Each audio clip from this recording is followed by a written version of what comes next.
Ultimately, there are going to be a small population of detractors that just aren't going to get on the train. You are a numbers person. It's just the context of which the numbers apply to you and appeal to you is very different. We had this notion of that we needed to know everything. I think the shift should be, instead of knowing everything, how do we learn fast and learn more? Hi, everyone, and welcome back to The Shift Show, the podcast that helps ambitious professionals navigate the changing world of work with clarity and confidence. I'm your host, Rachel Bourne, and today we are taking on one of the most misunderstood areas of the modern workplace, your personal tech and data proficiency. It is a space that I just continue to see people get intimidated. This is about becoming tech savvy enough to stay relevant and impactful in a world that's driven by systems and data. I have three incredible guests here to break it all down, some of the smartest people I know. The first is I'd like to welcome Lydia Wu. She is a former Deloitte and Accenture consultant and head of HR tech at Panasonic. Lydia is also the host of my new favorite bold and brilliant YouTube channel called Oops, Did I Think That Out Loud?, where she unpacks the real story behind tech adoption, HR transformation, and workplace systems. Zack Kikendall leads strategic AI customer engagement at Workday, and he works with enterprise clients to translate AI hype into real grounded solutions and brings clarity to the chaos of all of this digital transformation that we're experiencing.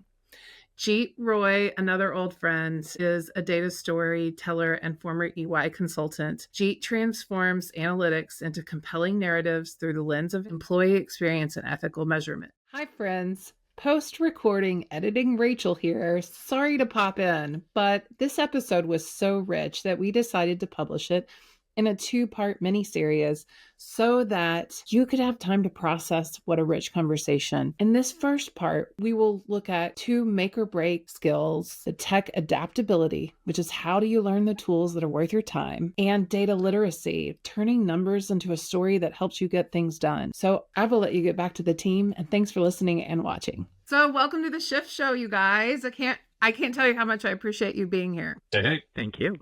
Hello. Thanks for having us. So I'm going to start with a lightning round.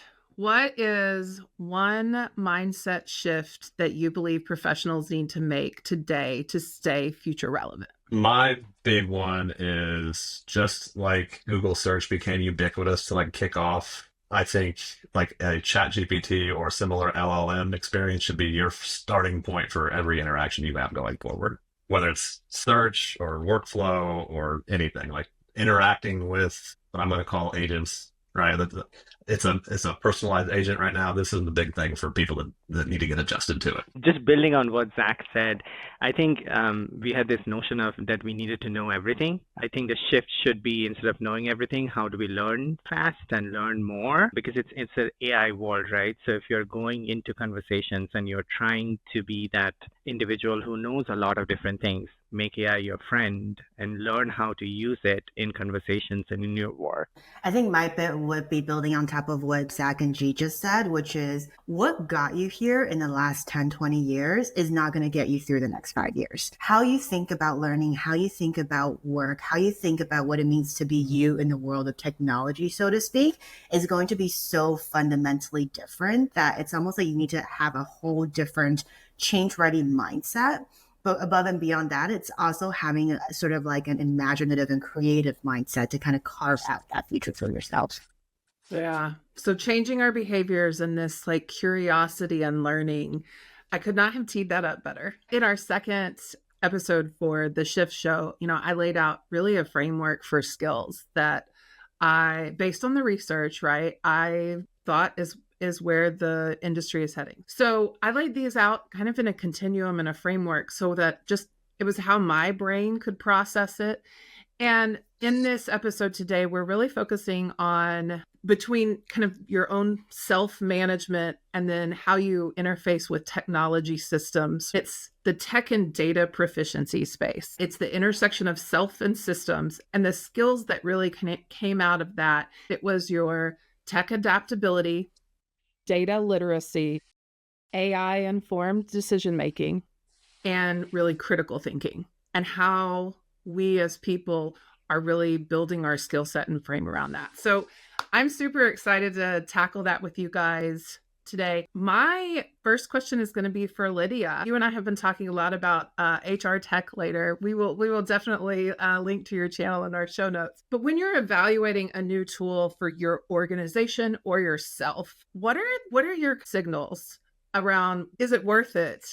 Where are your red flags that it's just theater? So many, so many. Oh my gosh. I feel like we can go on for 2 hours about this, but I think it's also important to highlight a before and after comparison, right? Because I grew up in the world of cloud SaaS, how all of us have bought technology before, which is you come up with a set of RFP requirements, you take that spec sheet, you go across your vendors and say, how many boxes do you check? What about you? And what about the other person? How many boxes do they check? So on and so forth. And basically, whoever checked the most amount of boxes won the bid, essentially, because it was just simple. I need X, give me X, or like at least 95% of X, and off to the races we go.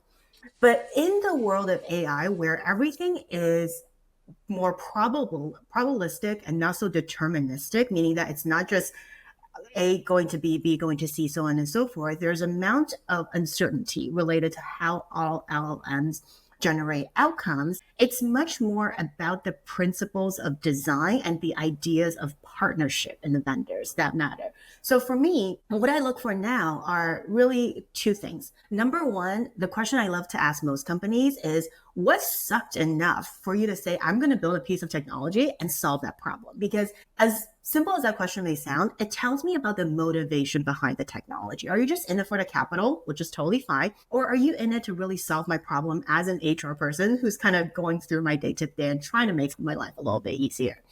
And then the second question I ask is really, is this proprietary? What did you build it on top of? How many layers of third parties are we looking at in terms of where you layered your technology? Because that then tells me, if I were to adopt that piece of technology, where is my data actually going? What is my data being used for? How is it being trained? And how many layers of third parties and, quite frankly, geographic boundaries is my data going to travel through before I get my final results? Those are really good points.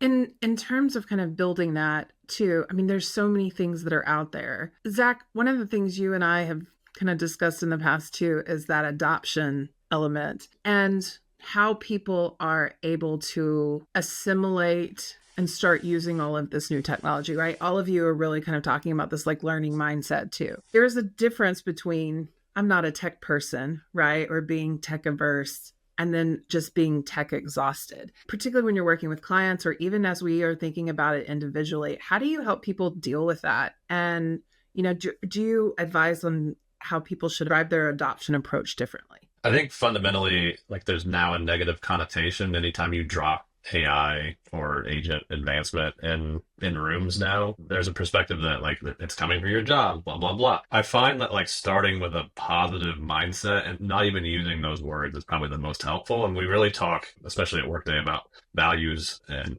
outcomes that we're trying to drive. Right, like Lydia, to your point, like I love that. But here's the result we're trying to strive for, and ultimately, if it's whether it's recruiters or anybody else in HR, like we're trying to make your lives easier. Like this is the fundamental thing. We're trying to make your lives easier so you can do more different things, not mundane things that bore you. So like that's really like the frame that I try and take is don't be afraid of it. It genuinely is trying to help you in your work, and there's no. I think so long as you, like in our implementation cycles, we're very clear, like if you want to see these kinds of value prop and outcome executions, this is the messaging that you need to have with your teams to do it, right? And get everybody marching to that beat. And ultimately, there are going to be a small population of detractors that just aren't going to get on the train, right? You need to be prepared for that too. Do you have any recommendations just for people, and this is for all three of you, right? If you are kind of experiencing some of that self-doubt, right? And like, I'm afraid this AI really is going to come take my job. Do you have any recommendations for them? Make it your friend. If it's coming for you, if AI can do PowerPoints much quicker than you, can you use AI to make slides quicker than what somebody else can use that tool and come after, right? So if you make your adversity work for you, it would help you in many different ways. So it's the same being curious about things, right? If you have always used slides in a certain way, think of what is the different way that you can do those same things and can it be done quicker, faster, better?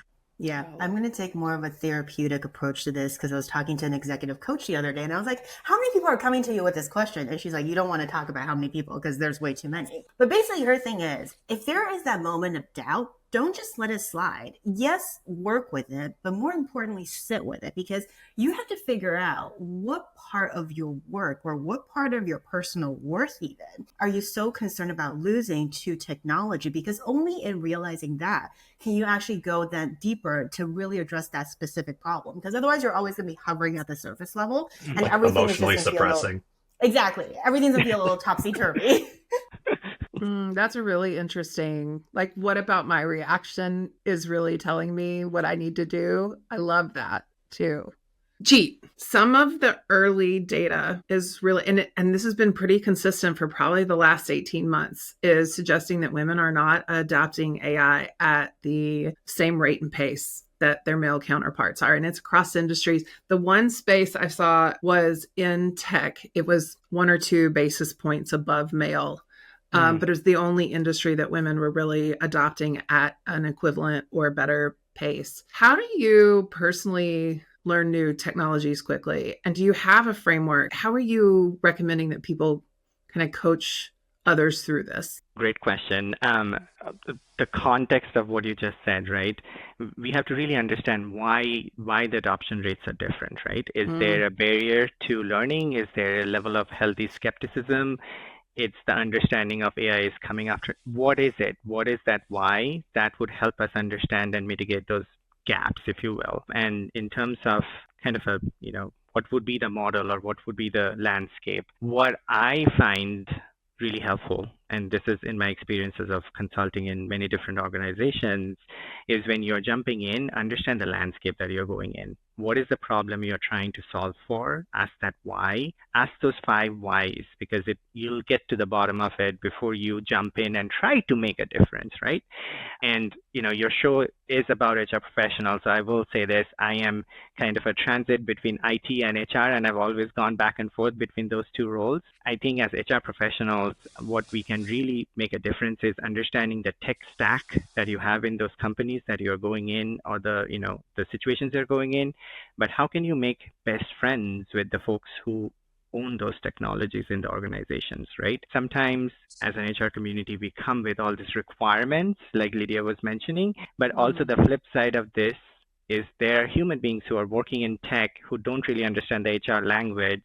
And then we are just asking and asking and asking. So how can we collaborate with these individuals who really know the technology, and it'll make you better in using the technology that they're asking you to use. And so my go-to has always been that landscape, and use the people, and not use as in use, but collaborate with them, partner with them so that you can make a difference. Can I just jump in here for a second? Because this is a little soapbox I like to get on every time we talk about it, because I think for me, there's a difference between using AI and engaging with AI. Last month, I was on a podcast with someone and we're taking questions from the audience, and someone from the audience was like, oh, I work in the cannabis industry, and like there's a lot of misperception about the industry on a lot of the LMs because the training they have gotten, et cetera, et cetera, et cetera. So her thinking was like, like when I take the wrong outputs from the AI and the LLMs I'm using, I just kind of deal with it. I change it on my own. And I asked her a question. I was like, do you ever go back in and correct the LLM essentially, or the tool that you're using with your input? She's like, no, I just deal with it. And I was like, okay, well, fast forward 5 years. What happens if the wrong data continues to get used for training and your perspective isn't included? So I think for me, there's almost a 2-way dialogue we need to start embracing in order to get more diverse views and representation in technology and in the different LLMs. That's a really good point. As you sort of corrected, it learns more from you. It gets better. I've actually noticed ChatGPT recently, the outputs are much stronger, even in the last few weeks. I've been wondering if some of that is just how much input I have now given it. It's been a little too positive for me. Have you seen that? Where it's like, great. Is it? That's come up in the news lately, that they've inserted like more positivity and responsive, that it's turning some people off, and negative Nancy like me, it's like, man, don't say that. No, mine's like way too happy. I think I trained it to become a Gen Z, because the other day I was like, okay, here's an idea, iterate with me. And then the response, I call him Mochi, named after my first hamster. Mochi was like, that was slap. And I was like, who gave you that personality? Or are we just trying it Gave on you for sizing permission. right now? That's hilarious. That's funny. So if I dropped into a new company, and this is not just for HR, but just kind of anyone in the public, if I dropped you into a new company and they didn't have kind of familiar tools and tech, say you came from Microsoft and now you're in Slack land or Google and, new ATSs or HCM kind of situations, what's the first thing that you recommend people do to kind of find their footing in the tech landscape? So, from my personal experience, I'm just Yeah. just You just walked did that. through this. I just did Mhm. that. So I went from Cummins, which was like Microsoft Teams shop. I would say very regimented. This is how we do things. Not a lot of like flexible growth. And I've come to Workday now and hard score within that, and it's very much like high tech culture. Like everybody's interacting on Slack and messages and channels. And at Cummins, like it was like pulling teeth to get that work done. Everything was done through email. So like there is large cultural divides across industries. And that has been like a big growing. I was like under Rachel, a very heavy tech user at Cummins, and I come to Workday now, and it's like I'm bottom of the barrel, like direct the society at Workday in terms of like tech utilization and like understanding everything across that environment. So it's been interesting for me. So did you just kind of jump in on the deep end and Yeah, like I kind of leaned into this where like we had Windows machines at Cummins. I am now using a Mac at Workday, and really like upended my entire tech ecosystem to try and adjust and like refresh my brain. I like that, disrupting yourself a little bit there, Mhm. even intentionally. That's an Yeah. interesting approach. And you too, Jeet, you're relatively in I was a gonna newer role at Ford. Yeah. Yeah, and I could relate to what Zach was saying because in my consulting life as well, right? We would have new projects and new clients, and that would be every 3-4 months, and it could be a whole different way of working and a whole different culture. So my go-to in those situations is really understanding the culture, like to Zach's point of how things are being done. Instead of going into the deep end, I really would like to understand like the tech, what are the technology that is being used and why are they being used, right? And then kind of coming up with a strategy of can I use small experiments or small things that I can do hands-on instead of just jumping into all of it, right? So how can I use, if you're going from Teams to Slack, can you actually translate the requirements in Slack and see how things are moving in different progressions? Start it small, start it with groups that you trust and who would, motivate you and get you to the next stage. And then be that disruptor because that's how you can grow together, I think. Yeah, I and I love think that. building on top of what Jeet just said, for me, there's really three angles to this, which is one, the sort of personal / enterprise technology stack, right? You have to trust at this point, every one of the major tool suites are designed with the same principles in mind. Regardless if you're a Google Sheets person, Excel person, a Apple Numbers person, they all kind of do the same thing at a basic functionality level. You just have to get around the wacky wiring of how some of the steps are done, like how you filter in Numbers versus how you filter in Excel. And then the rest is about the same. I think on the enterprise tech stack side of it, I'm of the variety of like, ooh, let me see what does this button do. And if I break it, I'm going to call IT because I have to trust that when they wrote it out, they at least had the consideration of what happens if someday someone presses this button by accident and they removed all the buttons that I shouldn't be pressing from my docket, essentially. And then I think if you are, for whatever reason, in HR running a tech stack, or you're like, here, you're our new talent acquisition person, here's a new ATS that you've never heard of, literally just pick up the phone and call your vendor, because there's nothing a vendor would love more than to tell you about the best way to use their technology so they can get the adoption numbers and the revenue retention numbers down the road. So that's always my first go-to of like, how is this thing supposed to work? And then we can figure out how it actually works. I love that. Love that. And I love that might be a new tagline too. Click it till you break it. Print it on It's really t-shirt. good. I know that would be really a very good one, but really good, kind of tips from you guys. And I just feel like I also need to just recognize you are all very tech savvy people. So kind of coaching others who may not be as naturally tech savvy, but it's really insightful to kind of hear how you approach it and what you do. And even it's just getting in there, as simple as get in there and click around. It's okay if you break it, I think those are good lessons. So I'm going to switch topics a little bit to talk about the almighty data and data literacy. And interestingly, all of us come from pretty strong kind of data and engineering cultures. It's one of the making sense of the metrics and drawing insights and avoiding manipulation of the data is another one that I have been, really fascinated by as I've interacted within the HR industry. And one of the most questions that really kind of got me when I was talking to some folks, they would just want to, I get to talking about the data and they're like, oh, I'm just not really a numbers person,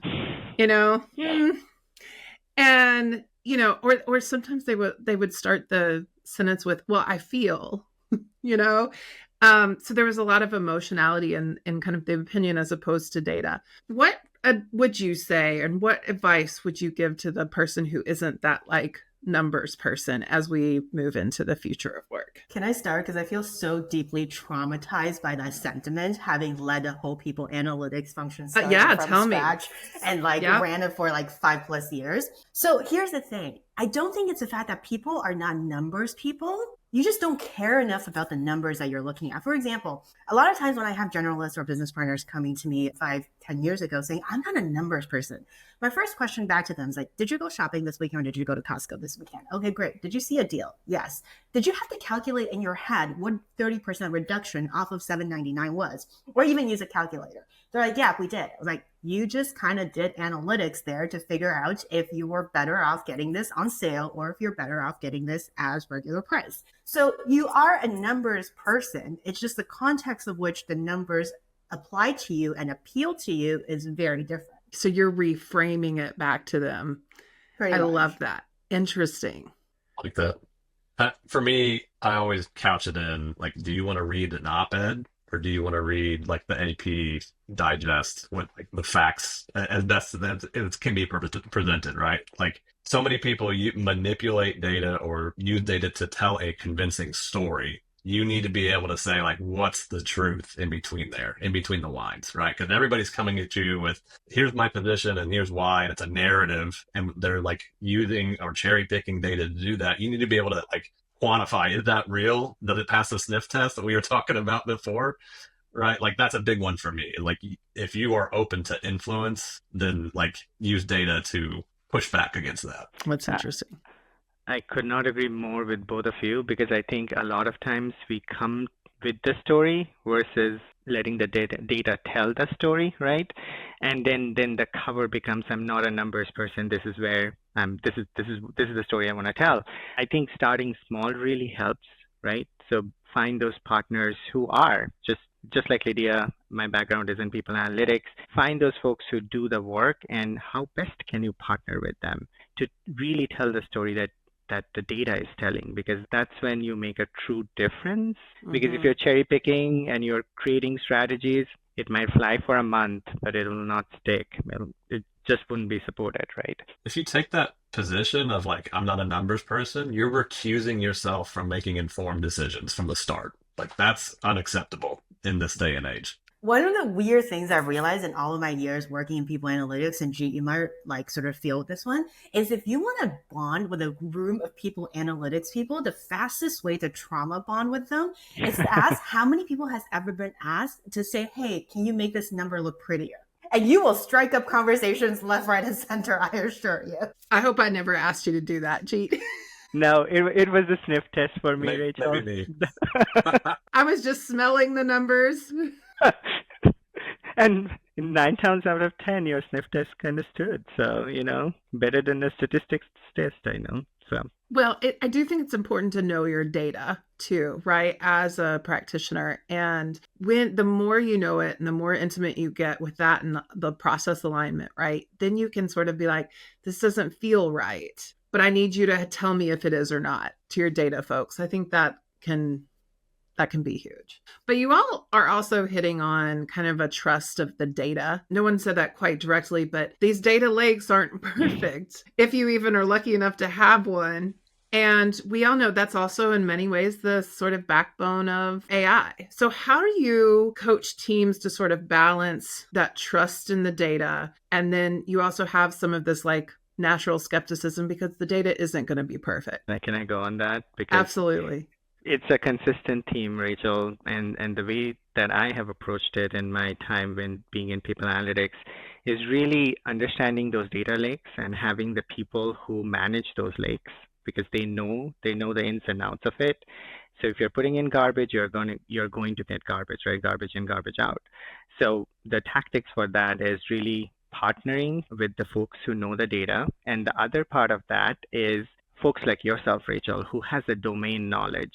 Because when you raise the flag about a sniff test, what happens is those questions that we are probably not thinking, we would start thinking. And that's true for any data science. Like, you can be the best coder in the room, but you do not have the domain knowledge of what you're predicting, your predictions will not hold good for the business. Because the bottom line, as much as we want to talk about it or not, is the numbers that HR is a consultant to the business has to be better. So we need to raise those sniff tests, with domain experts, and the other part is the tech experts who's going to tell you, yeah, this holds or this doesn't hold, right? Mm-hmm. And then the level of skepticism can be managed, I think, better. Great points. I think the way I look at it is it's always easier to start solving the problem from the very beginning, right? Because great data outputs require great data architecture and design to begin with. Whenever a new system or a new technology gets brought into an organization, it's always good to do a gut check with your people analytics person. Say like, hey, can we figure this out? This is what I'm trying to do with the technology. Is it going to impact? How is it going to impact? Help me design the data architecture. Because one of the stories that I've come across in my time is when I had a really talented talent acquisition leader look at me 3 years after an ATS was implemented and said to me, Lydia, I want to see the funnel statistics. I want to see where we're losing people in the talent funnel. Well, guess what happened? When we plugged in the ATS, we never did the data capturing at every stage of the funnel. So all I know is who came in and who came back out the other end. There's nothing in between that caught people in the different stages. So if the data doesn't exist, it was never intentionally designed for, no matter the kind of magic wand you think your people analytics people might have, we're not going to make magic happen at the back end and make up a data story with data that doesn't exist. So I think there has to be some intentionality in designing, even as simple as asking yourself the question, 5 years from now, what is the biggest story I want to tell with my data? Start from there, and you'll at least be able to capture some useful stuff down the road. Well, that's interesting. So start with the end in mind as you kind of think through those systems. Lydia, I don't know if you were with me last week at Unleash. They were telling me they left a job because their manager always wanted them to remove the y-axis in their data. And, oh yeah, seriously, Jeet. And because they were like, no, it makes it clearer. And, what they were trying to show, I think, were discrepancies much larger than they actually were as a percentage of the overall picture, right? That data storytelling piece can be very hard for some folks. And I think that's what makes people analytics roles so challenging, because inherent to every people analytics practitioner is a truth-telling side. Like all of us, I would say, have a bottom line where we will not bend the data for the story. Like there are certain dressing up and stuff like that we'll do. I think all of us have done to a certain extent, but there are certain things that we would just never do. And for me, sort of bending the facts by removing an axes and data label is one of those things where just kind of like, okay, now we're kind of broaching on the border of an ethical conversation here. Yeah, but what was interesting, I don't think this guy realized it at all. They felt like they were making the picture clearer to their leadership by removing this axis. And I just now found a that double really... Y axis. I am all for getting rid of those. Single Y, please. My brain cannot interpret both of those. And that's a fair point, Zack. I like this point that Lydia's making where, there's a walkaway point that we're not going to lie with the data. But what advice do you have for others on how to get better at data storytelling? And especially that mid-level management group. They may not be as experienced in it, but they're trying to get things done with their leadership. In my sphere, a lot of folks are hesitant to move further along their AI adoption curve because they think the data they have is not clean enough, right? And I think an interesting jump that you're going to start seeing is with all this LLM advancement, the data you have, even if it's unstructured, it's still interpretable by those models and useful. The biggest thing is having no data. period, to Lydia's point earlier. But even if you have crappy data, that's still better than nothing, and will also get easier and easier with the more this technology advances. Yeah. I think for me, it's two things. One, coming in with a hypothesis, and two, click it till you break it. I feel like that should be a new tagline on anything that does not fit your hypothesis, right? So, for example, manufacturing environment hypothesis, our turnover at 30%, people leave us for our competitors. Okay, great. Start digging through your funnel data. At what point in what department does your turnover exceed or go way below 30% in the comfort tolerance zone? And then from there, double click, figure out who is the manager, who's leaving, who's going, what demographic trends are you seeing? And then it's in those outliers, I think you find the best stories when it comes to data storytelling. Lydia, we should catch up for a coffee at some point. I'm just saying. To me, I think it's the data storytelling, and Rachel, you're touching on like data literacy, right? How do we equip and enable folks to tell that story? So things that are really helpful is in those situations, we have to be consultants to these folks and really help them understand the problem. Because in your example, Rachel, I don't know if this person had any malicious intent, or they were just thinking that is a pretty picture, right?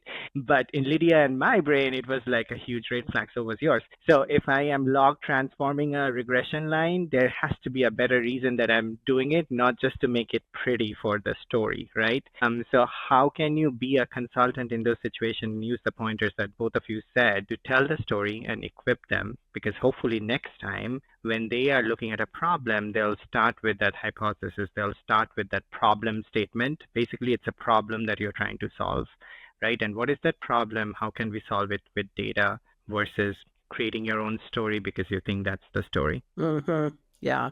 And I think that makes a lot of sense. But it also kind of, if I'm going to combine that with Zach's also previous point around some data is better than none, that kind of brings me into this AI informed decision making. Where have you seen a time where like AI has kind of strengthened that human making decision in a way that, I don't know if it surprised you, but it sort of opens up new opportunities? One of my most recent examples, I was consulting with a company, very large organization, and we were looking at employee voice data, right? And one of the things that we know we can do with text language is NLP programs, and AI can do that very, very fast. You don't have to write lines and lines of code to get to that. So in those situations, AI did pull through lots of data, lots of cleanup very, very easily before we could put it in a code, in a Python statement to clean up and then do the analysis, then do the storytelling. But the limitation that came, Rachel, really was AI failed at understanding where those voices were coming from and what's the background. So when a salaried population says something versus an hourly population in certain industries says something, there is a clear distinction behind that background and what they are saying and how that should be interpreted, right? I think that's where NLP was a lot more powerful by a human being doing it versus AI just ingesting all of it. So we talk about LLMs in a lot of different situations. I think small language models are always better, dependent on how much data you have, because some data is better than no data. But at the same time, if you're ingesting in a very large model, I'll try to generalize those statements instead of That's a good point. Yeah. niching it. You have to kind of niche the analysis. The example I have is a little bit different. I think for me, it's the difference of introducing human and people data into your typical operational LLMs or AI algorithms. For everyone's background, Japanese manufacturing company operating out of the US. Basically, a lot of times our staff is babysitting machines, making sure that the buttons aren't flagging orange or red or making blaring sounds, essentially. And the business has gotten really smart about making everything automated, using artificial intelligence to flag in a production process where they think the raw material input is a little bit off, where they think the defect rate is really high, where they think they need to pause a production line because of predicted volume or anything along those lines. However, one of the biggest challenges the HR department was facing is the fact that HR keeps on getting line managers coming to them to say, like, we're short staffed. Like, I need more people.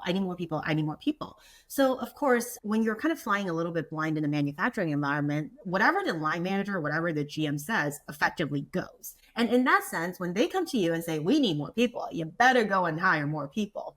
So we were throwing bodies at the equation. However, that defect number was just all over the map and really wasn't changing. So then they came like, we need more people. We need more people. At some point, the HR department looked at each other and said, like, hang on, this makes no sense whatsoever.